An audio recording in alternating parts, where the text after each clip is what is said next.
So guys welcome back to channel. இன்றைக்கான வீடியோவில் என்ன போகிறோம்னா வேறு ஒன்றும் இல்லைங்க, ஒரு வீடியோ. என்ன வீடியோன்னு பார்த்தீங்கன்னா, நம்ம இன்றைக்கி என்னெல்லாம் பார்த்துட்டிங்கன்னா நம்ம யூடியூப் சேனலுக்கு தேவைப்படுது அப்படின்றத ஃபுல் அண்ட் ஃபுல்லி நான் சொல்ல போகிறேன். புது ரிங்கு வாங்கியிருக்கோம் நம்ம.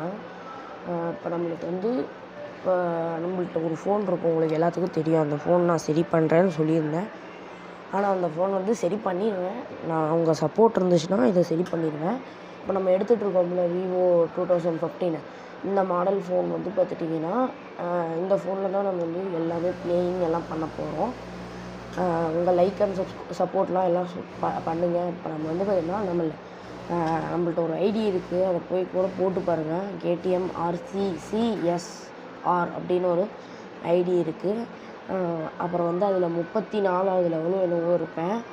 அதே மாதிரி பார்த்திங்கன்னா 634 டைமண்ட் டாப்அப் பண்ணி ஃபஸ்ட்டு ப்ரைம் லெவலில் இருக்கேன். ப்ரைம் பார்த்துட்டிங்கன்னா ப்ரொஃபைலும் ப்ரைம் லெவல் ப்ரொஃபைலும் அதான் வச்சுருப்பேன், பேனரும் அதான் வச்சுருப்பேன். போய் வேணால் கூட செக் பண்ணி பாருங்கள். அதே மாதிரி இந்த ஃபோனில் என்ன ஃபால்ட்டு அப்படின்னு பார்த்தீங்கன்னா, இது ஒரு 2600 செலவு இருக்குது. இது இங்கே பேட்ரி ஒன்று போடணும், பேக் பேனல் ஒன்று டூப்ளிகேட் பேக் பேனல் தான் போடுறேன். அப்புறம் பார்த்தீங்கன்னா டிஸ்பிளே மாற்றினா சூப்பர், ஓகேங்களா. டிஸ்பிளே மாற்றி கவர் போட்டு டெம்பர் ஓட்டினா வேலை முடிஞ்சிச்சு. இந்த சைடு பட்டன் கூட அட்ஜஸ்ட் பண்ணிடுவேன். ஆனால் இப்போதைக்கு நம்ம டச்சு மட்டும் கொஞ்சம் ஒர்க் ஆக மாட்டேங்குது. அதனால டச்சு மாற்றிட்டோம்னா இப்போ டபுள் டாப் பண்ணாலே ஆன் ஆகிக்கும். அது ஒரு பிரச்சனையும் இல்லை. என்ன 10 பாயிண்ட்டு கீழே வரக்கூடாது இந்த ஃபோனில். அப்புறம் வேறு பார்த்துட்டிங்கன்னா, நார்மலாக நம்ம FF விளையாடுறதுக்கு இந்த ஃபோன் தான், விவோ தான் யூஸ் பண்ணுவோம். எல்லா கேம் விளையாடுறதுக்கும் விவோ தான் யூஸ் பண்ணுவோம். இதோட வேலை பொறுத்த வரைக்கும் full and fully editing purpose சொல்லி இதோட வேலை இந்த ஃபோனோட வேலை பொறுத்த வரைக்கும் full and fully video shooting plus இதில் வீடியோ ஷூட் பண்ணிடுவேன். ஏன்னா கேமரா குவாலிட்டி நல்லாயிருக்கும். மெயினாக பார்த்தீங்கன்னா வீடியோ ஷூட் பண்ணி எடிட்டிங் இதிலேயே முடிச்சிடுவேன். அப்புறம் நம்மளோட இந்த ஃபோன் இருக்கு இல்லையா, அந்த ஃபோனில் இது பண்ணுவேன். ஃபஸ்ட்டு நம்ம 1K அடித்ததுக்கு பிறகு தான் நம்மளுக்கு இன்கம் வர ஆரம்பிக்கும். அந்த இன்கம்மை கொஞ்சம் கொஞ்சமாக சேர்த்து வச்சு நான் இந்த ஃபோனை ரெடி பண்ணுறேன்.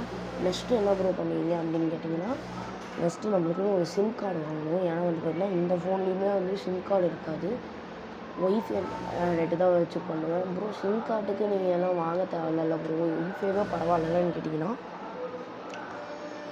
சிம் கார்டு வச்சுக்கிட்டிங்கன்னா வெறும் ஒன்லி டேட்டா, எனக்கு கால் கூட நான் பேசுவேனான்னு தெரில, ஒன்லி டேட்டா போட்டுக்கிட்டோம்னா பார்த்திங்கன்னா நம்மளுக்கு வெளில போனாலும் யூஸ் ஆகும். இந்த ஃபோனு யூஸ் ஆகும். அதே மாதிரி இது ரீசார்ஜ் ஒரு 3 நாளைக்கு 30 ரூபா இருக்கு இல்லையா, அந்த மாதிரி ஒரு ரீசார்ஜ் பண்ணிவிட்டு அப்புறம் நிறைய இதெல்லாம் பண்ணிக்கலாம் இல்லையா. அதனால தான் நான் இந்த சிம் கார்டு சூஸ் பண்ணியிருக்கேன். அதே மாதிரி அக்கௌண்ட் க்ரியேட் பண்ணுறதுக்கு சிம் கார்டு வேணும். அதே மாதிரி இதுவும் அதுக்குன்னா நம்ம வாட்ஸ்அப் டு வாட்ஸ்அப் மாற்றுறதுக்கு இந்த ஃபோன்லேருந்து அந்த ஃபோனுக்கு மாற்றுறதுக்கு நம்மளுக்கு சிம் கார்டு தேவைப்படும். அதில் ஏன் அப்புறம் நீங்கள் அந்த சார்ஜ் பண்ணி வச்சே மாற்றலாம்லான்னு பார்த்தீங்கன்னா, இது சின்ன பின்னு சின்ன பின்னு, இதுக்கு பார்த்திங்கன்னா C டைப் பின்னு. அதனால கொஞ்சம் கஷ்டம்தான், பார்க்கலாம். நம்ம முடிப்போம். நம்மளை யாரெல்லாம் ஜெயிக்க முடியாதுன்னு சொல்கிறாங்களோ அவங்களுக்கெல்லாம் ஒரு நோஸ் தட் கொடுக்குறோம் கைஸ். Okay, bye guys.